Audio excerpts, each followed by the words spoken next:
Boa tarde.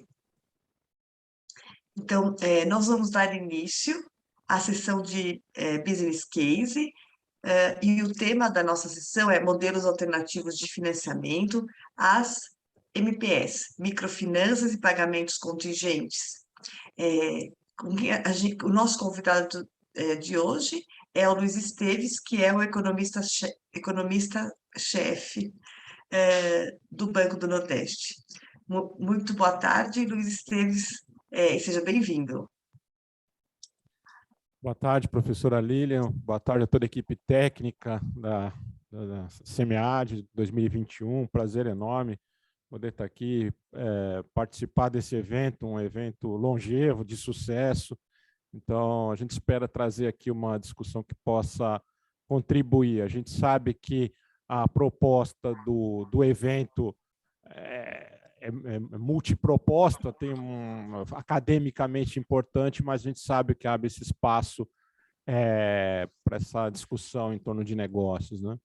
Então, gostaria de agradecer a oportunidade e eu vou pedir a gentileza aqui, o pessoal projetar. Eu trouxe uma apresentação, são poucos slides, eu vou tentar aqui, pessoal, a discussão está programada para a gente ter mais ou menos 1 hora, então eu vou tentar, os primeiros 40 minutos, conversar em cima desses slides aqui, né? E depois a gente abrir, eventualmente, questões que possam aparecer, a gente tentar endereçar. Então, muito obrigado mais uma vez. Bom, o objetivo, então, da discussão aqui é falar de modelos alternativos de financiamento MPS, né? Eu vou falar um pouco de microfinanças, microcrédito e uma modalidade que é experimental, que eu já vou falar daqui a pouco, que chama pagamentos contingentes. Pelo menos para esse tipo de público é bastante incipiente essa discussão, mas eu acho que dá para trazer aqui e vou falar um pouco de detalhes disso, tá, pessoal? Então, eu acho que o primeiro passo assim, para a gente fazer a discussão de financiamento de MPS, acho que o primeiro ponto é um ponto que historicamente sempre foi o problema de banco, que é falhas de mercado, principalmente falhas informacionais, né?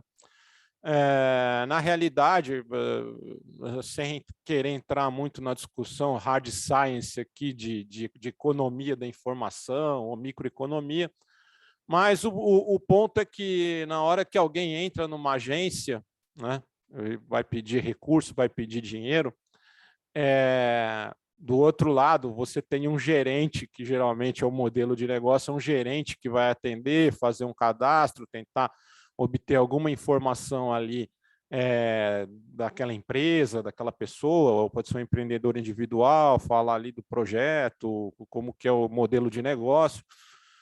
Mas isso, obviamente, é repleto de falhas informacionais. Você nem consegue checar realmente se aquilo que a pessoa está falando não é nem verdadeiro, porque às vezes a pessoa acredita naquilo que ela está falando. A possibilidade é ver se é crível, né?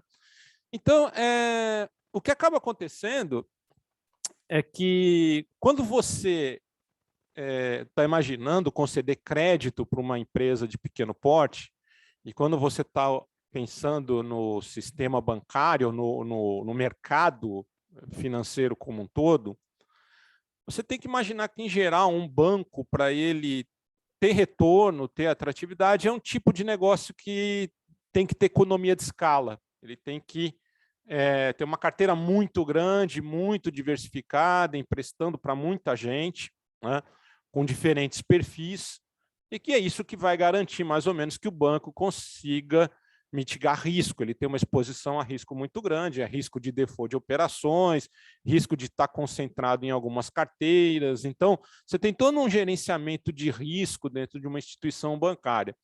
Nem todas as instituições bancárias, em geral, trabalham muito forte com esse público, porque tem alguns aspectos. Um é esse problema da questão informacional, né?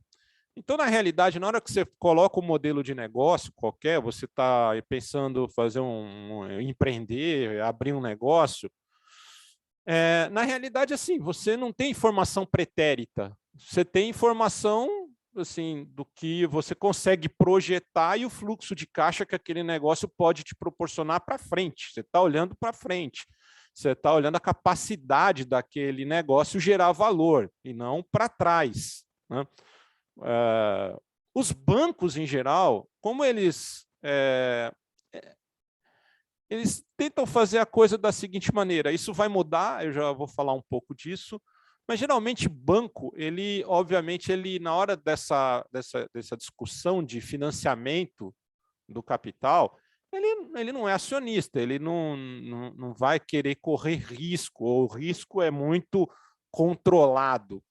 Então, o padrão que os bancos fazem é olhar retrospecto, o que aconteceu para trás, se para trás foi um bom pagador, pagou, não teve problema, bom, isso é uma proxy, né, do que pode acontecer pela frente. Então, os bancos acabam fazendo dessa maneira alguns protocolos.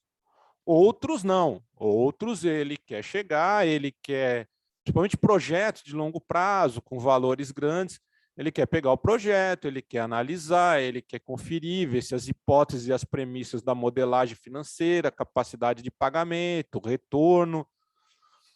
Mas aí, pessoal, tem um trade-off. Onde ele olha isso, né? Ele olha projeto e olha para frente. Os bancos fazem isso em operações grandes, né? Que são operações que têm um ticket elevado, né? Tem uma projeção de longo prazo, é uma operação que sozinha pode fazer um baita estrago na provisão de crédito do banco. Então, com isso aí, ele olha com muito carinho, tá? Então, bom, é isso. Ele olha para frente. Quando você vai imaginar uma carteira de MPE, então imagina o seguinte, olha, um banco, ele pega 1 bilhão, muitas vezes, ele aplica em 2, 3 contratos de empresas enormes, com capacidade de pagamento enorme, com garantias de primeira qualidade. Então, isso, e ele olha projeto com calma, olha para frente tudo. Na hora que ele pega 1 bilhão e vai jogar em micro, pequena empresa, aí é uma infinidade de operações. Aí são muitas operações, né? Uma quantidade enorme de operações. E o que o banco faz? Ele adota uma métrica de fazer uma identificação, que a gente chama de screening de crédito, não baseado olhando o projeto, porque se ele for olhar projeto, o custo operacional é caríssimo. Então, o que o pessoal tenta fazer? Mais ou menos um que a gente chama ali de um fast track, né? Você tem alguma medida de tentar separar o joio do trigo, são várias operações e ali você mitiga o risco da carteira.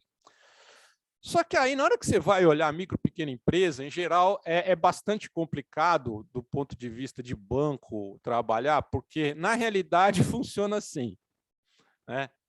Ou ela é pequena, não tem escala. Se ela faz se ela vende alguma coisa que é vamos supor, uma commodity, todo mundo sabe fazer aquilo, ele é pequeno. Ele é pequeno e está fazendo o que todo mundo está fazendo. Ele, dali, não vai tirar grandes lucratividades, mesmo porque a concorrência não vai possibilitar ele, durante muito tempo, oferir muito dinheiro com aquilo. Ele está entrando num mercado que provavelmente não tem barreira à entrada, então qualquer um pode entrar. Se aquilo der de muito dinheiro, é questão de tempo para aquilo ali, a concorrência, tirar essa lucratividade. Então, em condições normais, se esse cara está fazendo o que todo mundo está fazendo, ele não vai ter grandes lucratividades. Agora, se esse cara está fazendo o que ninguém está fazendo, aí é algo bastante disruptivo para um cara pequeno fazer. Aí o risco é enorme. Então, o que acaba acontecendo com pequenos negócios é isso. Além de ser uma heterogeneidade grande, você fica um pouco naquela situação. Ou ele está fazendo o que todo mundo faz e o retorno não vai ser lá grandes coisas, ele vai pagar as contas, na melhor das hipóteses, ou ele vai fazer algo muito sofisticado, mas muito arriscado, e o banco não vai ter apetite para isso. Por que isso? Porque ele só olha para trás, ele olha retrospecto, ele não vai pegar aquele monte de processo e ficar olhando um por um. É claro, pessoal, que o gerente, na hora de fazer a discussão, ele tenta ali verificar, esse cara tem mais clareza do que quer, conversando rapidamente, ele tenta fazer esse tipo de filtro. Mas institucionalmente não é tão fácil fazer, principalmente quando você está usando ali sistemas e todo esse tipo de coisa. Então, essa coisa informacional acaba gerando um problema na hora de conceder grana para a pequena empresa. E aí, para mitigar o risco, né, o que o banco faz? Ou olha já o retrospecto de bom pagador, e aí até para reportar para auditoria, para acionista, falar, bom, eu emprestei, eu fui aumentando o ticket médio desse cliente, porque ele sempre pagou, então ele tinha um retrospecto bom, a gente tinha um bom relacionamento com ele, conseguia emprestar cada vez mais. Né? Ou ele vai pedir uma garantia bancária. Né? E aí a gente entra num problema bastante sério que se tem no Brasil e nos países em desenvolvimento como um todo, que é, inclusive, essa discussão do que é um mercado de garantias bancárias. Né? Porque o que acontece, pessoal? Se você pega Estados Unidos, Europa, os Estados Unidos, então, ele passou quase o século XIX inteiro fazendo isso, que era assegurar que cada pedaço do chão dos Estados Unidos tivesse uma escritura registrada em cartório, rastreado, um sistema que garantisse o direito de propriedade. Né? No Brasil e outros países em desenvolvimento, aqui América Latina, a gente tem África, as pessoas, é muito comum, principalmente as mais pobres, elas têm ativos, mas não têm capital. Ela tem um ativo, tem uma casa, tem um terreno, só que há mais de um, muitas vezes. Aí você chega para a pessoa e fala, não, tudo bem, eu te concedo um empréstimo. Você tem um imóvel? Tenho, mas não tenho escritura. Então, você não tem um ativo, você tem uma casa, mas um ativo que sirva como capital, porque é isso que, né, serve como garantia bancária de ter acesso ao mercado de crédito, não tem. E grande parte das propriedades do Brasil, uma boa, mais de 50% delas seguramente, não tem registro. Então, vocês imaginam a dificuldade de você ter uma expansão, né, de um mercado de crédito, onde a informação também não é tão sofisticada assim, onde você tem uma quantidade muito limitada de ativos que podem servir como garantias. Então, essa é uma situação, e a gente tem uma situação até mais complicada, porque quando você olha geograficamente, isso é um problema do Brasil inteiro, mas certamente é um problema bem maior aqui norte e nordeste do que sul, sudeste. Inclusive no sul, inclusive por conta de como como as famílias chegaram e se assentaram. Então, muito imigrante, ele já veio com uma promessa de chegar aqui, teria o título da terra, onde ia trabalhar. Então, isso também gera uma baita heterogeneidade que acaba tendo diferentes implicações ali para o desenvolvimento dos mercados bancários em cada região. Então, você pega num lugar, e aí a gente vai para um segundo ponto, onde você tem menos riqueza. Então, a gente sabe, tem uma desigualdade regional muito grande no Brasil, então as regiões norte e nordeste, elas não têm o mesmo nível de renda per capita, nem renda domiciliar do sul, do sudeste, agora o centro-oeste também é tão elevado quanto o sul-sudeste. O que acaba acontecendo é que também não tem equity, né? Então, assim, porque a gente fala, olha,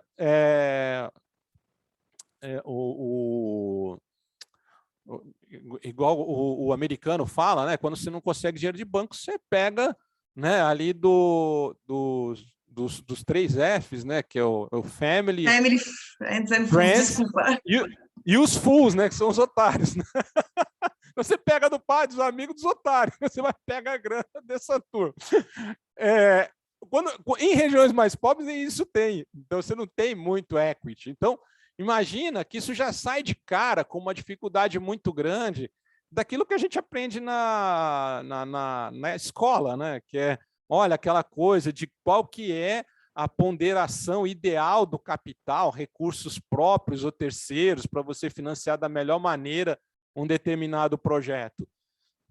Cara, num lugar onde você não tem o mercado bancário muito desenvolvido e também a renda da região, da localidade, ela também não é alta, é uma baita engenharia você conseguir parar de pé vários projetos de financiamento em larga escala. Então, pessoal, esse é um pouco do grande problema que se tem para financiar micro e pequena empresa, não só no Brasil, como qualquer país do mundo, inclusive os mais desenvolvidos também têm dificuldade por conta disso. Você chega num banco, você vai abrir uma empresa, essa empresa é nova, é uma micro pequena empresa, você está acabando de iniciar o negócio, você não tem um retrospecto para mostrar e nem sempre você tem grandes garantias bancárias a oferecer, e muitas vezes tem essa dificuldade. Você também não tem equity ali para falar, bom, eu estou aportando tanto aqui de contrapartida no projeto que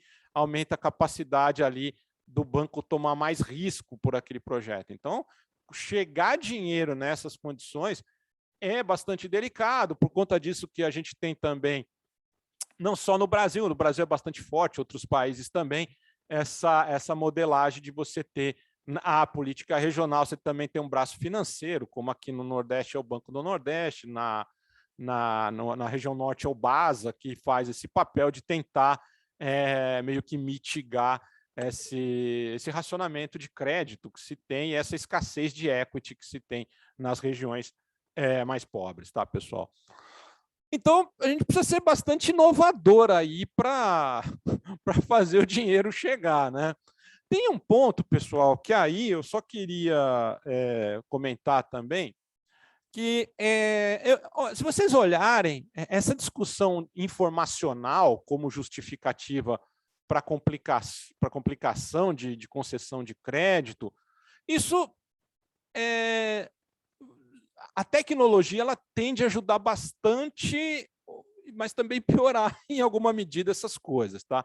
Então, na hora que a gente fala, por exemplo, de falha informacional, só antes da gente avançar, voltar para falar de banco, finanças, é interessante lembrar do Uber, tá?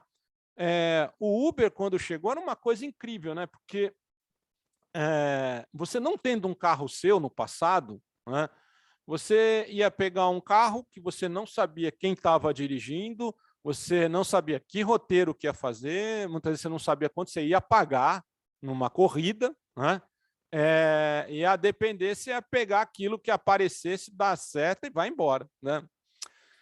O Uber ele traz um negócio bastante interessante, que muitas dessas falhas de mercado, esse monte de incertezas que eu mencionei, fora várias outras que eu mencionei, né? Ele endereçou, né? Hoje você consegue fazer um leilão da tua casa, você sentadão lá no seu sofá, você pode ter mais de um aplicativo, dois, e fazer um leilão. E escolher com que corrida que você quer, com quem você quer, o carro, você olhou para a foto da pessoa, você não gostei, você entendeu? Você consegue fazer isso e saber o roteiro que ele vai percorrer, o quanto você vai pagar, o horário que vai chegar previsto. É incrível a quantidade informacional que foi providenciada para endereçar o problema de falha informacional, é enorme. Então, isso provavelmente também pode vir a acontecer, já tem acontecido com as fintechs, né, na área financeira e bancária, né? Então, a gente tem algumas coisas informacionais que têm ocorrido, não só no Brasil, no mundo. Primeiro é regulatória, essa discussão de Open Bank.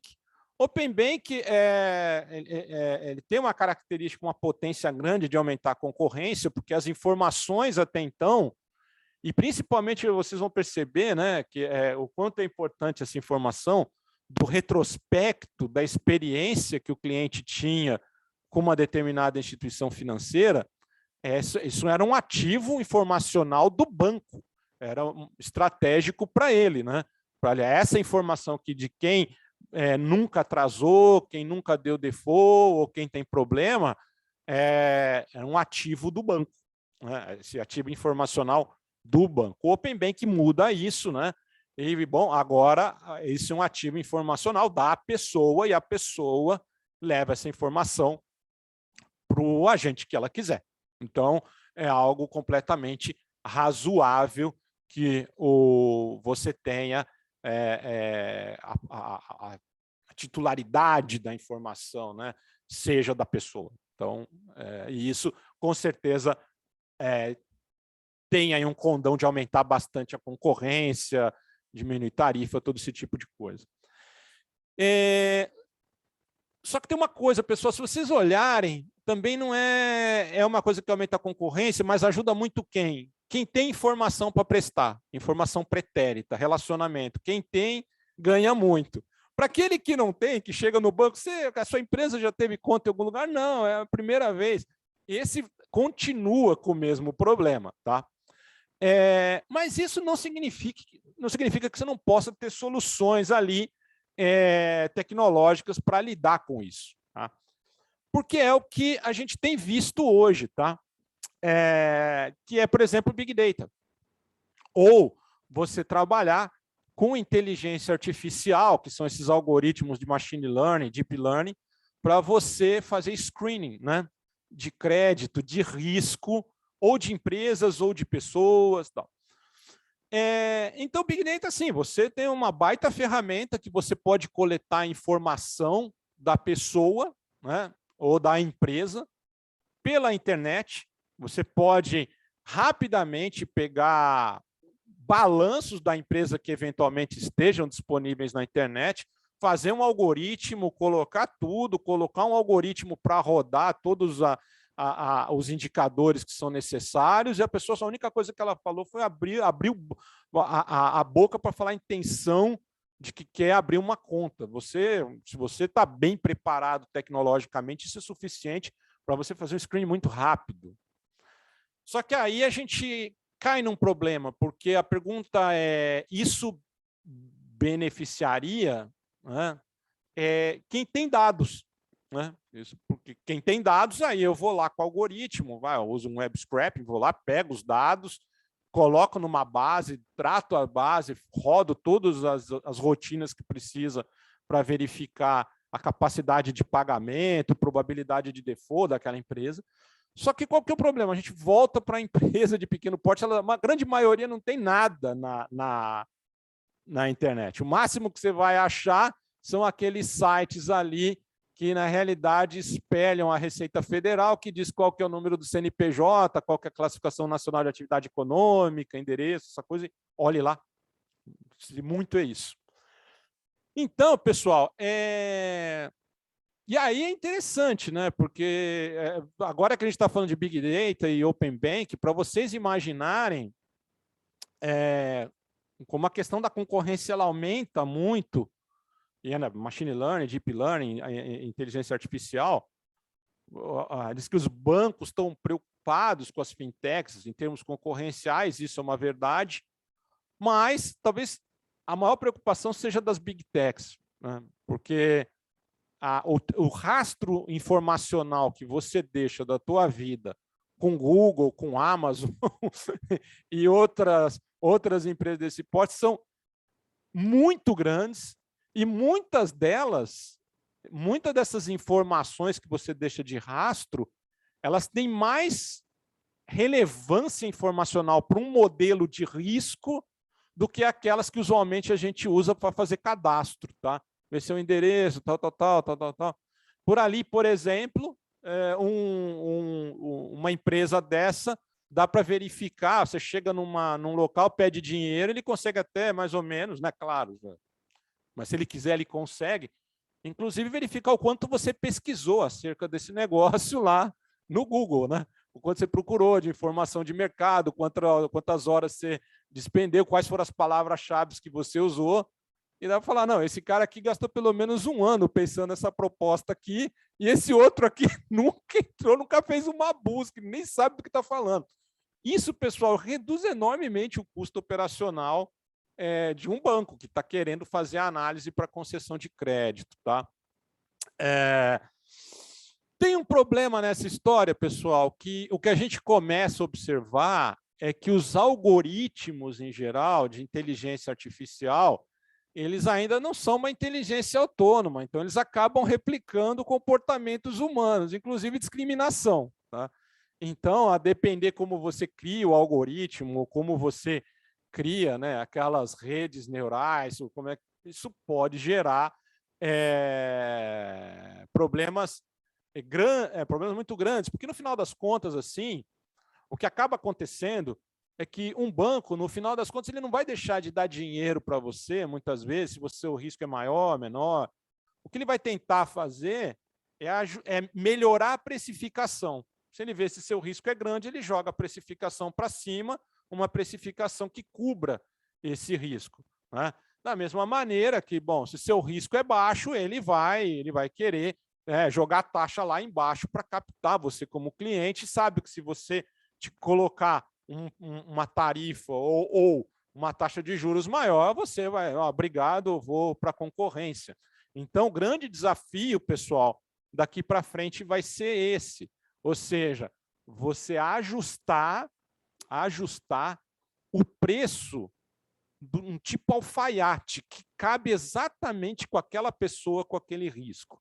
Mas para você chegar nesse nível, você precisa de muita informação da pessoa. É a mesma coisa que eu mandar um alfaiate na tua casa, essa pessoa vai medir teu ombro, vai medir, né, pescoço, tudo, é a mesma coisa. Você precisa de todas essas informações para fazer uma precificação tailor-made ou também entregar uma solução customizada para você. Então, informação é tudo, e é menos o que as microempresas têm para fornecer, são informações, principalmente no estágio que elas estão.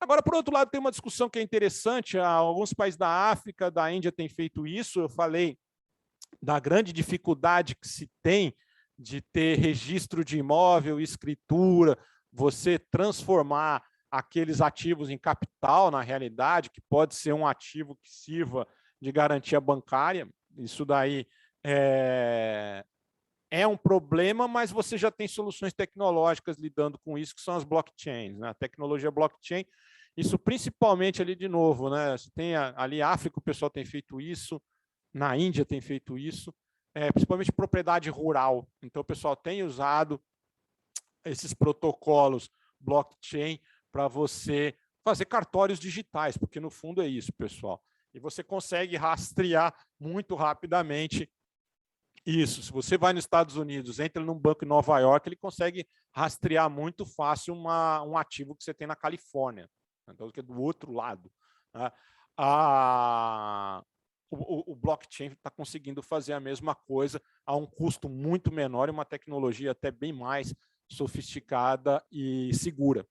Então, o final das contas, em termos tecnológicos, a gente tem dos dois lados, tá, pessoal? De um lado que o custo informacional está desabando, o custo de coletar e trabalhar essa informação está desabando, o custo de modelar, né, risco em larga escala, com softwares sofisticados ali, Python, R, isso daí tem facilitado muito a vida, né?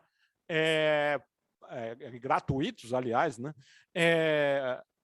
Por outro lado, a gente tem ainda alguns problemas bastante sérios, porque os benefícios desse avanço tecnológico não têm sido compartilhados para todo mundo de forma igual, então, principalmente em termos informacionais.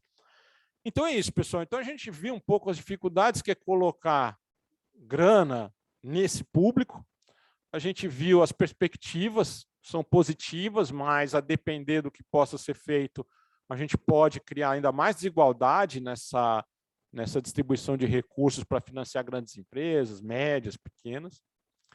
E aí, a gente vai para uma solução que é microcrédito, que é uma parte da solução.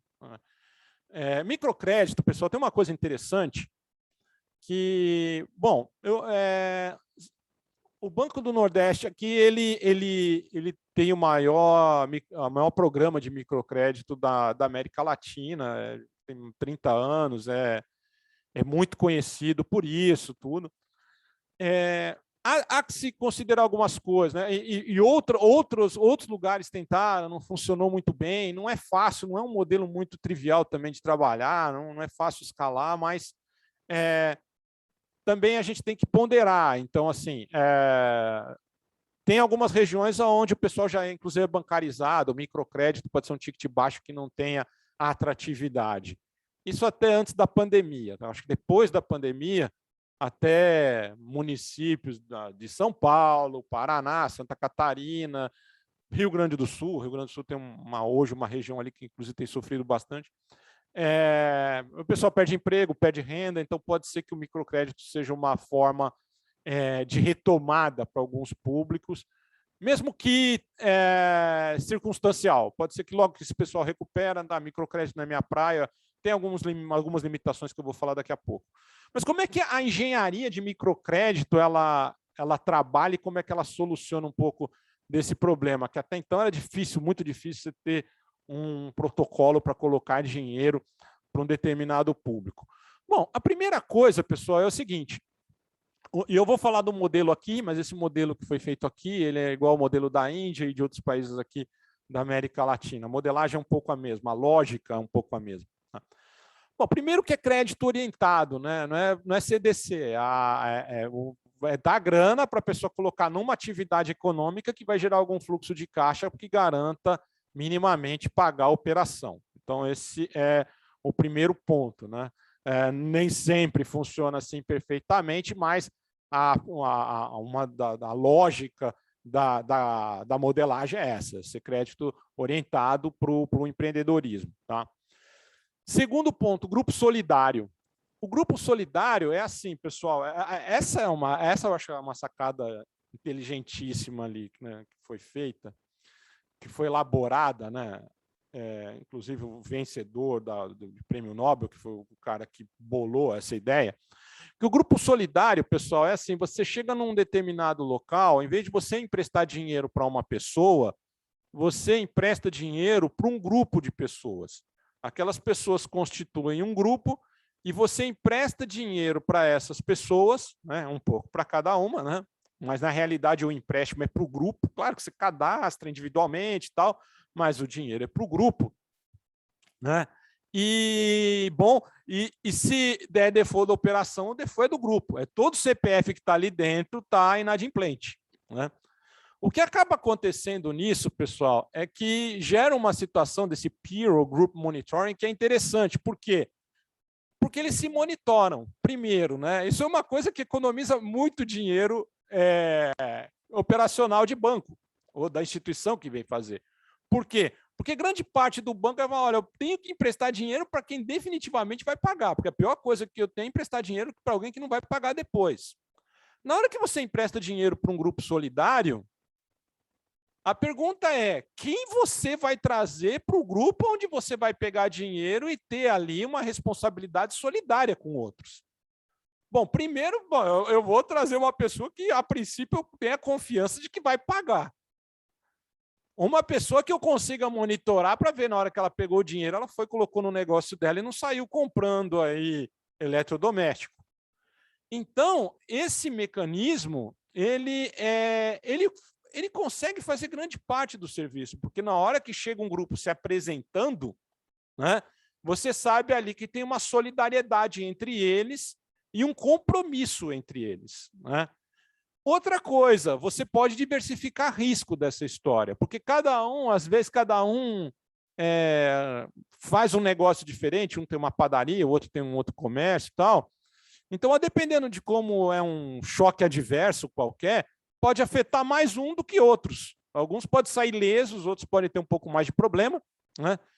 Mas esse risco é meio ponderado ali dentro do grupo solidário, que no final das contas faz uma carteira, um portfólio, com risco diversificado entre eles. Tá?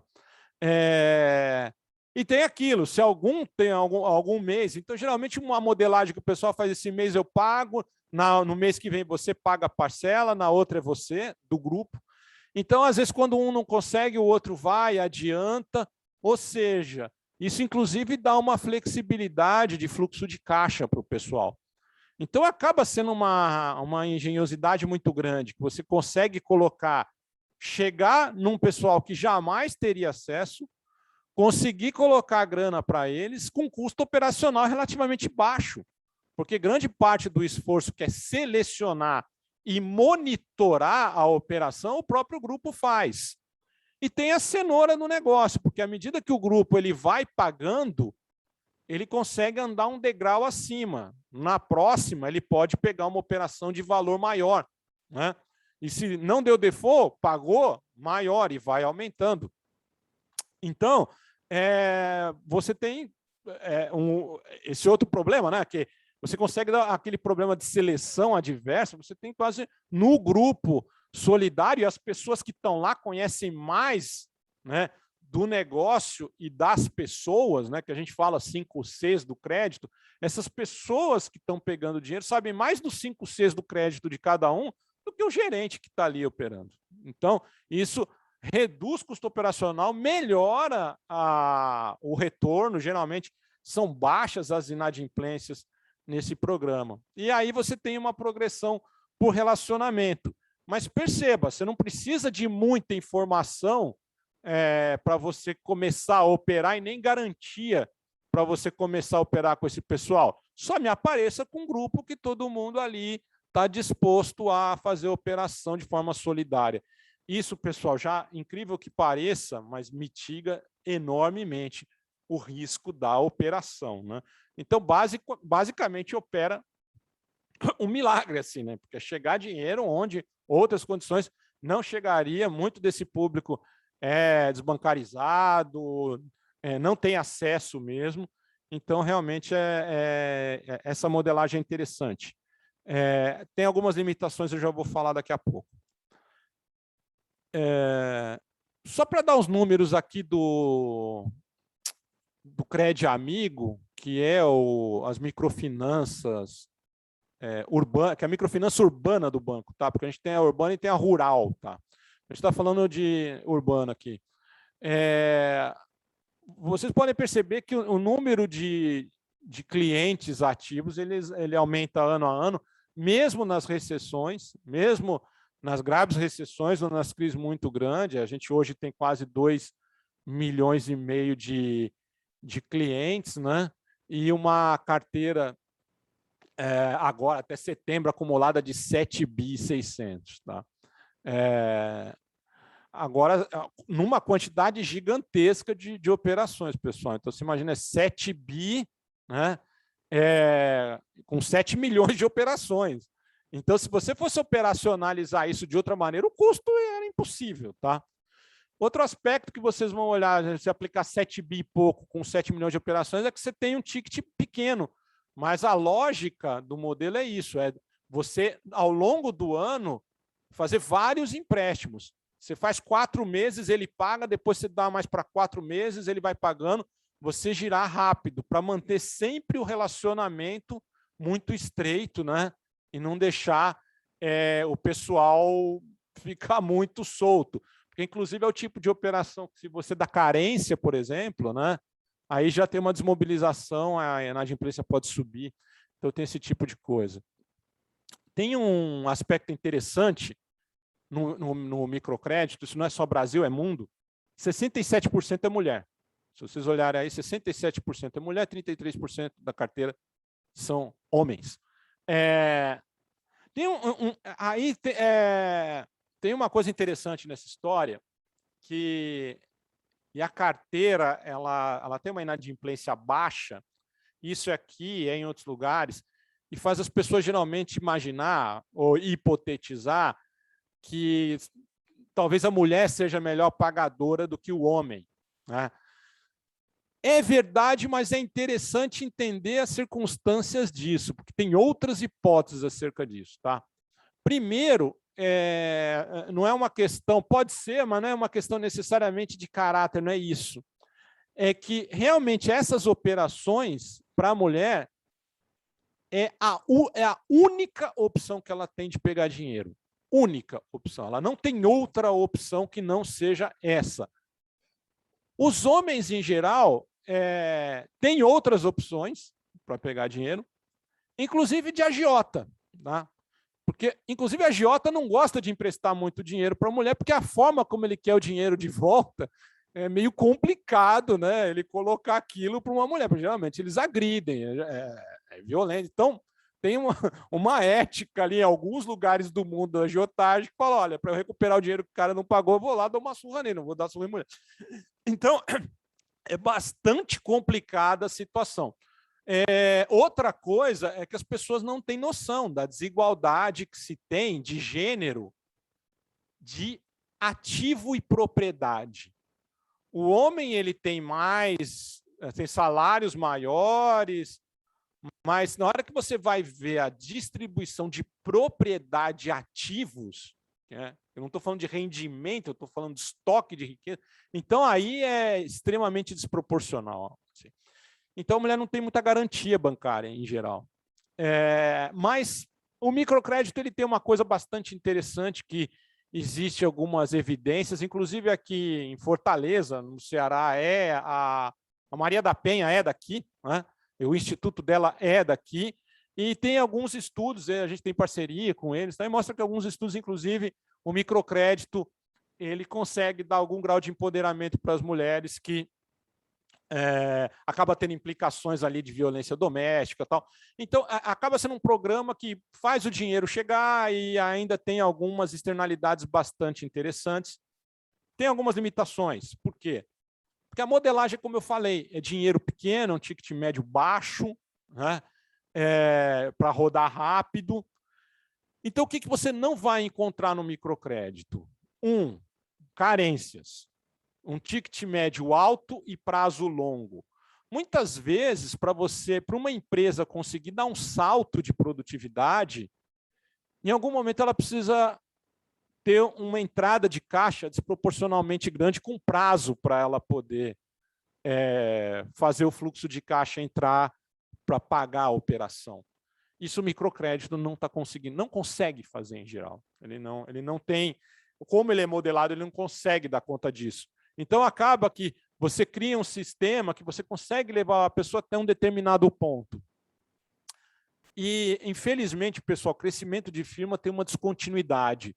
Ele entra num platô que, para você subir, é um baita de um pulo que você tem que dar, não é pequeno, né? Porque, na realidade, as vendas estão crescendo bastante, você está ganhando ali muita grana e tal, e você precisa financiar os seus clientes, dar prazo para eles, e aí você precisa de muito caixa, muito giro e fazer muito investimento em inovação. Então, o microcrédito não consegue fazer isso. Aí, Luiz, pessoal... Pois não? posso interromper para fazer uma Claro, pergunta que foi colocada claro. aqui no chat antes de você dar continuidade, que é exatamente sobre essa questão que você acaba de colocar.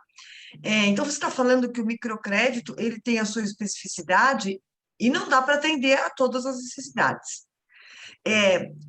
Vocês têm informação sobre... Você falou também que é um ticket razoavelmente pequeno, né, de R$ 1.000 a R$ 2.000.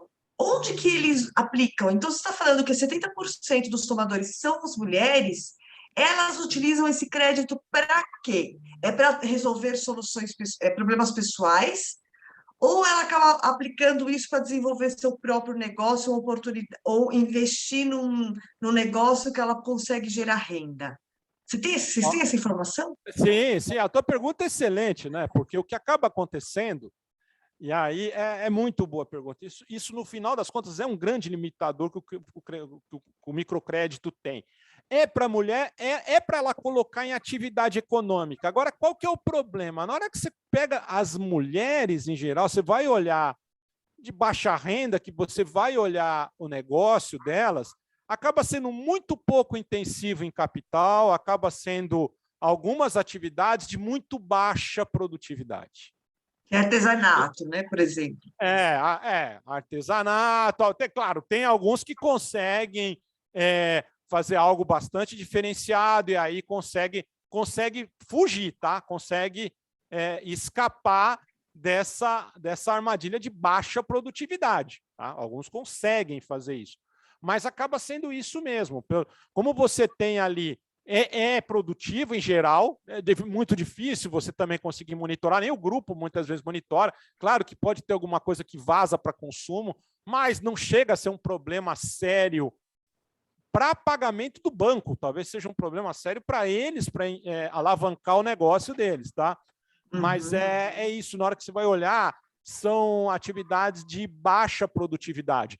E para ela, significa que é porque não tem qualificação? Não, não é isso. Significa que ela precisaria de um ticket maior para poder avançar. Só que na hora que ela pega esse ticket maior, ele já está fora do escopo que o microcrédito pode fazer. Ela tem que sair do grupo para poder alavancar. Então, qual que é o problema, Aline? A sua pergunta é ótima, porque, no fundo, você imagina que a gente tem um elo perdido entre a passagem do microcrédito para a pessoa chegar num crédito de ticket grande, para comprar equipamento e fazer a coisa ficar bastante produtiva, ganhar escala, fazer diferenciação. Tem um elo perdido nesse meio do caminho.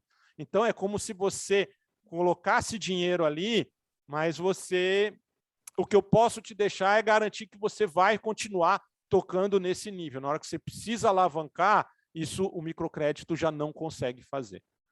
Entendi. E aí é onde eu quero chegar, que é o segundo ponto, que é o pagamento contingente. Tá?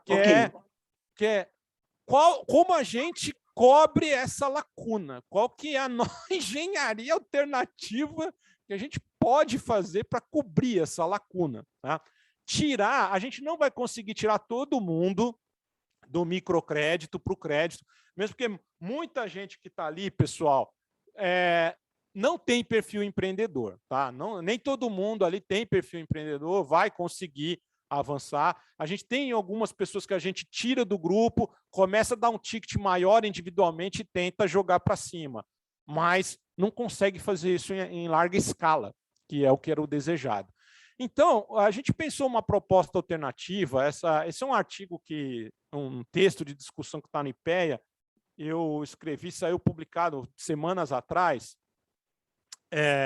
com alguns técnicos do IPEA e com um colega do Sebrae, da área de pesquisa, né? Então, o que a gente propõe aí é o seguinte: a gente está pensando, pagamento contingente é uma coisa que o pessoal na Austrália, Nova Zelândia e Inglaterra usa para pagar curso superior, tá? Como funciona isso? A pessoa chega, entra na faculdade, a faculdade, ela pública ou privada, ela vai pagar de qualquer maneira, depende do FII, mas paga. Só que nessa modelagem, como que é? Você faz a universidade, quando você sai da universidade e você consegue ter um salário a partir de um determinado ponto, você começa a pagar a universidade. Como você paga a universidade? No imposto de renda. Na declaração do imposto de renda, né, você tem ali no ajuste da declaração de imposto de renda, você já alcançou determinado nível de renda, né, e na hora que você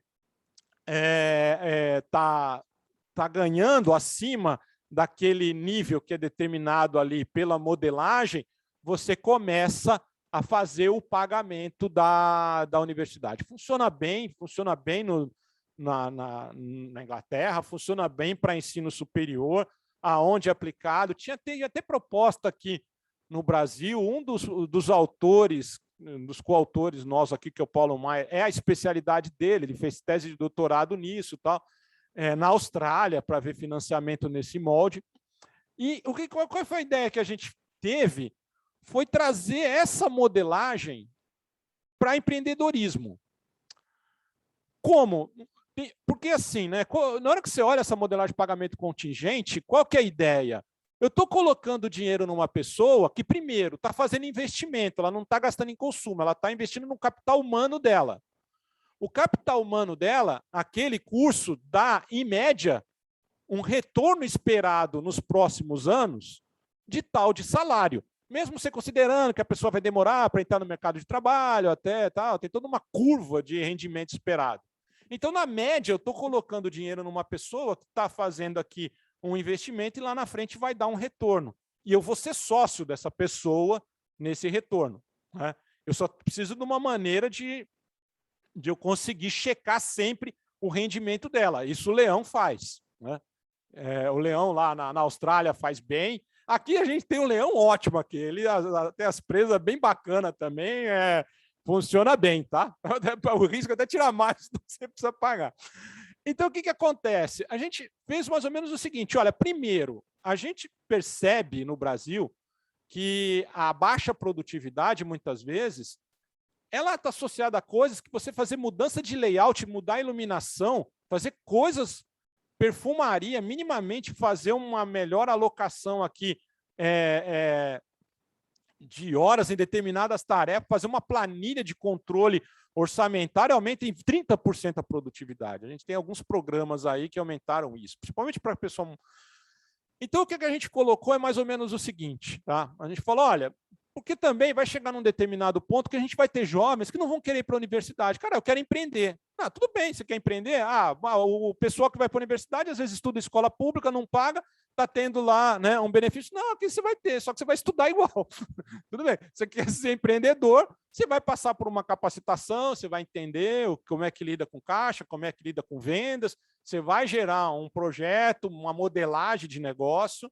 Aí, ao final dessa qualificação, é como que, ao invés de um diploma, você pegasse uma carta de crédito. Carta de crédito? E apresenta no banco. Vai lá, apresenta no banco. Pessoal, isso para o banco, a gente até tem um professor aí da FEA, da economia, o Naércio, né? O Naércio ele já fez alguns estudos. Ele mostra que muitas vezes essa qualificação, ela não, em alguns casos, não dá grandes diferenças. Para um banco, isso não interessa muito, porque na realidade vai atrás disso quem já está afim, quem já ia melhorar de qualquer jeito. Para o banco, a dúvida é quem é bom, não como ele ficou bom. Se ali o programa da qualificação só está separando quem é esforçado, quem está correndo atrás, já melhorou. Com certeza, o risco já é muito menor do que a gente faz com a modelagem que tem hoje. Então, uma vez que passou por esse crivo, aguentou esse processo de seleção, né, ele apresenta essa carta de crédito no banco. Né, esse programa a gente calibrou, pode ser privado, público, isso não importa. Assim, depende de quanto o governo vai querer ter no peito. Para o setor privado, depende, ao longo do tempo, ver qual que é o risco realmente que essa carteira pode ter. A princípio, a gente imagina que o risco médio de MPE tende a cair bastante. Então, ele vai e pega dinheiro no banco. Na hora que ele pega dinheiro no banco, ele vai e faz os investimentos que tem que fazer. Essa informação é passada para o leão, nos mesmos modos que o pessoal faz com a educação. Na Austrália, você tem que ter a Receita Federal. E o que ele acaba pagando pela legislação hoje é uma contribuição. É uma contribuição que, aliás, já existe. Né?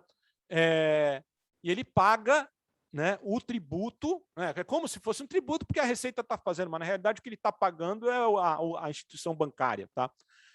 Então, essa modelagem, ele faz a qualificação, né, ele apresenta aquilo para o banco, equivale como uma nota de rating para o banco.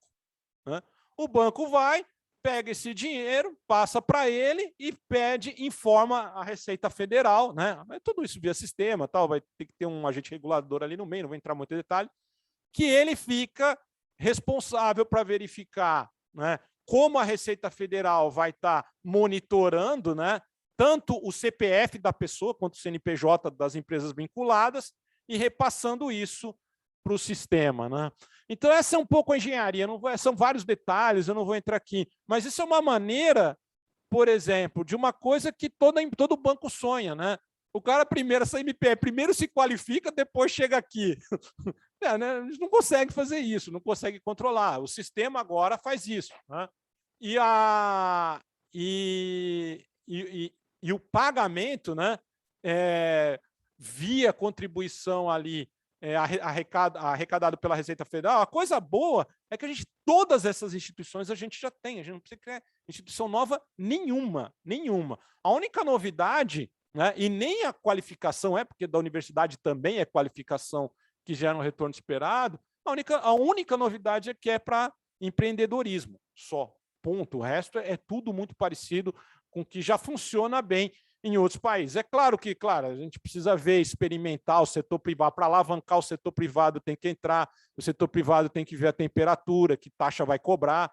Não, mas, a princípio, pessoal, a informação que a gente tem assim, de pesquisa, de grupo de tratamento e controle, quem sofre qualificação e quem não sofre entre MPS, o risco de quem passa por uma qualificação é enorme. E não importa se ele obteve essa informação ou não no programa. O fato dele estar no programa, a mera autosseleção dele e a disposição de estar sendo treinado, já identifica que é um cliente de baixo risco. Pessoal, vou ficar por aqui, senão eu falo pelos cotovelos. Então, vamos resolver as perguntas que vieram por aqui. Eu tenho 1 milhão de perguntas, mas a gente vai ter que marcar um horário, porque é incrível o que você acabou de dizer e bate muito com o problema que a gente está tentando resolver na própria universidade. Luiz, qual é o ticket máximo no microcrédito? Eu estou lendo agora as questões que estão aqui no chat, tá? A Silvia perguntou qual é o ticket máximo e como que se dá a questão da taxa o custo desse crédito para os tomadores. Como são várias operações, você pode imaginar ali que no ano o pessoal em média, consegue pegar até R$10.000, tá? Uma pessoa, né, ela consegue pegar até R$10.000, girando ali umas 4 operações no ano, pagando tudo bem, ela consegue chegar em média até aí, tá, pessoal? Para uma empresa pegar R$10.000, girar no ano, é bem pequeno, né? Então, assim, de novo, se você for precisar de um dinheiro para escalar, para chegar em níveis elevados, fica complicado. O custo ele não é alto, por quê? Porque a inadimplência é bastante baixa, tá? A inadimplência histórica da carteira, a menor já foi de 0,3. Imagina isso, 0,3, é uma inadimplência bastante baixa, né? Por conta desse peer monitoring deles ali. Eles não deixam o pessoal dar cano, tá? E acaba sendo até uma... Então, como tem um ticket médio baixo, o custo operacional não é alto, porque na hora que você pega um banco, qual que é o custo de um banco? Você identificar o risco e monitorar o contrato. Quando o próprio grupo está fazendo isso, você não gasta tanto. Então, você consegue chegar com taxas bastante atrativas e sem subsídio, tá, pessoal? O nosso microcrédito aqui não é subsidiado, não é taxa subsidiada de governo federal. É recurso de mercado e, embora, pessoal, para esse pessoal, tá? Assim, eles não são muito sensíveis à taxa. Primeiro, porque dinheiro é pouco. E segundo, que a experiência que eles têm em pegar dinheiro é altíssima, tá? Então, para eles, é uma taxa ali que você fala 8%, 9% ao ano, cara, nossa, está dando dinheiro de graça aqui para a gente, porque geralmente quando eles conseguem de agiota é muito mais caro, que é a única opção alternativa que esse pessoal tem. Exato.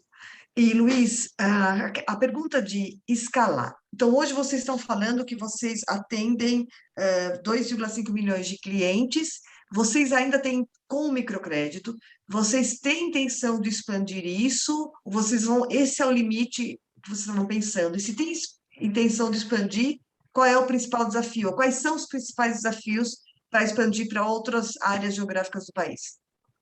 Essa pergunta é excelente, professor, porque na realidade ele não é facilmente escalável, tá? Porque, por exemplo, hoje como a gente funciona, o Nordeste também, pessoal, bom, eu sou paulistano, né? Eu sou professor da Federal do Paraná, Brasília, eu morei em tudo que é lugar, e assim, né? O Brasil é uma infinidade de diferenças, e dentro do Nordeste as diferenças são gigantescas, tá? Por que eu estou falando isso? O microcrédito nosso, ele chega em locais como Fortaleza, ou no Ceará, no Piauí, no Maranhão, Paraíba, muito forte. Alguns lugares ele não chega com a mesma potência, tipo Recife, Salvador, chega, mas não como a gente gostaria. Por quê? Porque você não consegue escalar. Aí você tem que fazer ajuste do ticket, do tipo de operação. Então, você tem que fazer para cada local uma coisa diferenciada. Por exemplo, levar microcrédito para o Sul, mesmo numa situação extrema hoje, que a gente está vendo, tá, mas não dá para levar com o modelo que a gente tem. A gente tem que aumentar o ticket médio, tem que colocar outras... trabalhar com aplicativo diferente, é pessoal que já tem um outro nível de relacionamento com o banco, tá? Então, é muito ingênuo imaginar que um programa de microcrédito ele consiga escalar para o Brasil inteiro. Você tem diferenças geográficas em termos de renda, de gosto e de bancarização, tá? Então, porque, a depender do seu grau de bancarização, você quer outras coisas além de microcrédito. Então, assim, é isso, professora. Você teria que ter vários programas diferentes para conseguir escalar dessa maneira. E não é fácil descobrir. A gente tenta, temos tido algum sucesso em alguns casos, outros não, mas não é fácil, não. Perfeito. Luiz, infelizmente o nosso tempo se esgotou. Eu adoraria dar continuidade a essa conversa, principalmente quando a gente traz essa inovação que você está fazendo ligado às discussões mundiais sobre blended finance, que também é uma questão muito interessante e eu gostaria muito de saber sobre a sua visão nesse segmento de finanças. Eu mandei uma mensagem para você pelo LinkedIn para ver se a gente consegue estender isso, porque eu atuo nessa área de oferecer acesso a recursos para os empreendedores da universidade e não só e para todo o ecossistema de empreendedorismo aqui de São Paulo, e a gente está o tempo todo buscando novas soluções. Adoraria ter a oportunidade de conversar com você. Muito obrigada. Foi uma apresentação excelente. Eu espero que todos tenham aprendido tanto quanto eu. Obrigada pela sua oportunidade. Obrigado, professor. Prazer enorme. Fico sempre à disposição. Pode contar com a gente aí o que precisar. Muito obrigado e vou responder a professora, com certeza, deixar meu telefone ali. Obrigado. Obrigada.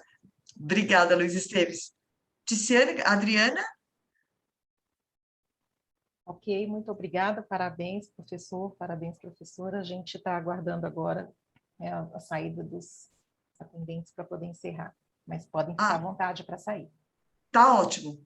Tá ótimo. Muito obrigada, Ticiana. Muito obrigada, Adriana.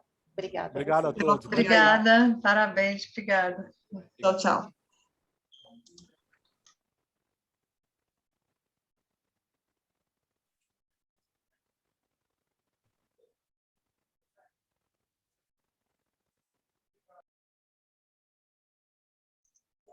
Obrigada, Adriana. Obrigada, Ticiane. Acho que agora já eles pediram para aguardar todos saírem, eu já vou encerrar. Tá bom, obrigada. Até amanhã. Até amanhã. Tchau, tchau.